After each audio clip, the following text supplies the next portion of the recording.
Chav Weather here with a video looking at an earthquake hitting Changzhou City in Jiangsu Province in China on the 22nd of December 2021.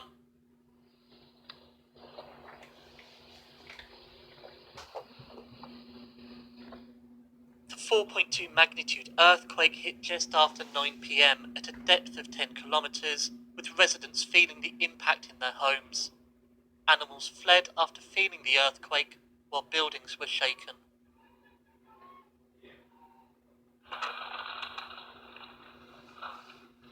The effects of the earthquake were felt in neighbouring cities, including Shanghai and along the banks of the Yangtze River. Cracks were reported in roads following the earthquake, disrupting traffic.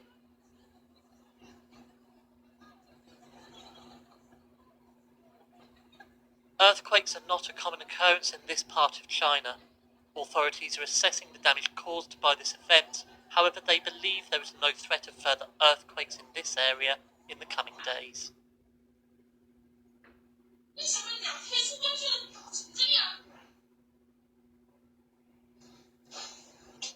Thank you for watching, with special thanks to my Patreon members. Please comment, like and subscribe to the channel.